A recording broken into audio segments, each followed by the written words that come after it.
Flashing across California desert skies, the airplanes you see here are writing new chapters in the story of man-made flight. There she goes. This is my first opportunity to greet you as Deputy Administrator of the National Aeronautics and Space Administration. Together, you and I must make our new agency the most unusual place. An organization that can challenge conventional wisdom. We can engineer anything. We can write the requirements for. We're going to make your idea work. This particular idea is quite disruptive. A typical flight, of course, starts under the wing of the B-52 mothership. This sleek, high-speed machine would have made Rube Goldberg proud. The manner in which we fly re-entry from space on the space shuttle was pioneered on the X-15. The X-31 pretty much wrote the book on thrust vectoring, along with its sister program, the F-18 HAR. An observation of an occultation is one of the more challenging missions that Sophia can do.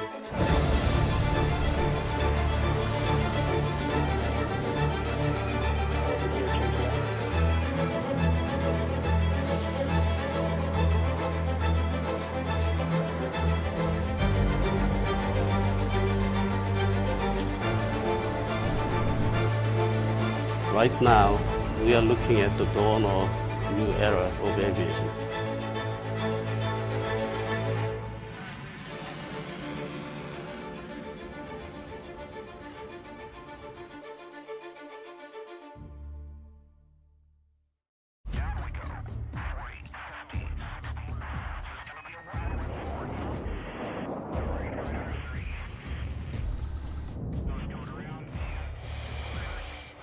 Our pilots are constantly faced in flying into North Vietnam with missile firings. We got things right under us.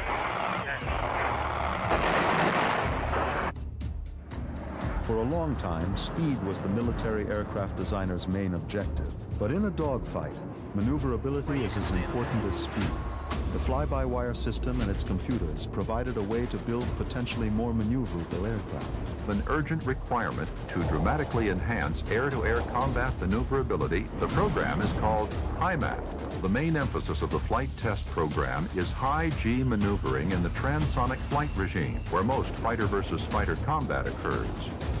Composite material makes it possible to aeroelastically tailor the wings and canards. They bend and twist in flight to the most favorable shape to give the aircraft increased transonic maneuverability and performance.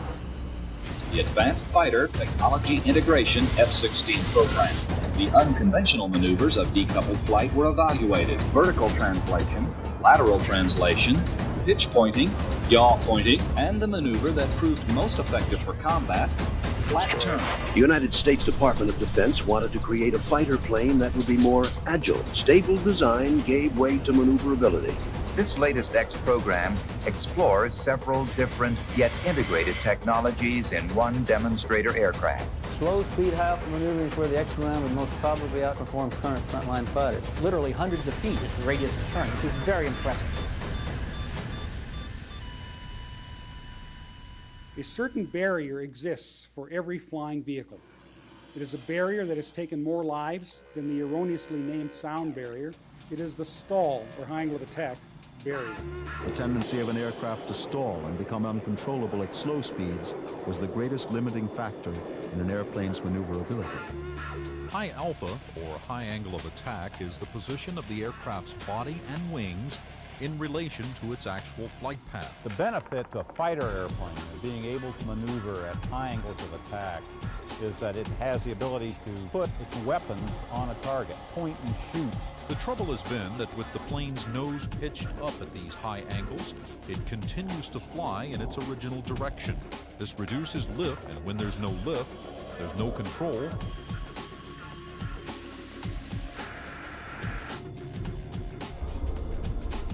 Engineers place special movable paddle-like vanes near the engine's exhaust. These can be deflected into the exhaust flow to produce both pitch and yaw movements. Nobody had flown a thrust vectoring airplane closed loop control yet. We flew the airplane to 117 degrees angle of attack. The nose strakes allow selective triggering of the two hidden vortices which come off the nose. We can interrupt the flow of one and let the other one be still, generating more lift on one side and allowing us to turn the airplane. I believe it will be married with micro machine technology and smart skin someday to control an airplane in more bird-like flight. Major leap in understanding and design, and really set the stage to assist in F-22, F-35. To maintain the advantage in the air, close-in aerial combat beyond the normal flight envelope parameters is necessary. The capabilities of this aircraft to decelerate in high angles of attack and to roll its nose around the velocity vector and flight path for pointing and weapons employment. If in fact we succeed, we will have demonstrated a new way to fly. Simply put, the X-31 allows the pilot to fly controllably well beyond that point where normal airplanes have their wings stall out. The X-31s are conducting air-to-air engagements against a conventional jet fighter.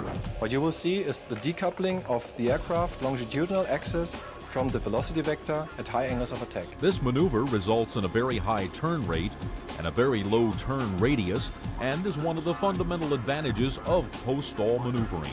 Seeing it was jaw-dropping. An airplane is not supposed to do what the X-31 did. It's awesome. It was literally awesome. The active program began to achieve flight research milestones, first ever supersonic pitch and yaw vectoring flights. The nozzles themselves will vector the thrust plus or minus 20 degrees, about 4,000 pounds of load each in any direction at a high rate, about 80 degrees per second. The X-36 is a remotely piloted research aircraft developed to demonstrate the maneuvering capability of a tailless fighter. The maneuver capabilities of conventional aircraft are also limited by the pilot's physiological tolerances, such as the ability to withstand G-forces. Pilotless aircraft could be smaller, lighter, and more agile. With over a mile of lateral separation, they autonomously maneuver to preserve their configuration. It's down about 10 degrees relative to the rest of the wing, but it allowed the airplane to be maneuvered quite aggressively compared to the way it was before. What is it that gives birds their dexterity in the air? The best minds in aerospace have long dreamed of an airplane that can change its features and its structures and can soar like an eagle. At high speeds on high-performance aircraft, all wings bend and twist. What we're trying to do is essentially control that wing aeroelastic twist, and by doing so, we're able to improve the maneuverability of the airplane. Nobody has figured out how to make flying wings work. I mean, we see them every day, right? Birds. So now when you roll, you get yaw in the correct direction, in the same direction that you're rolling. We now have about 90 minutes of data that proves this works.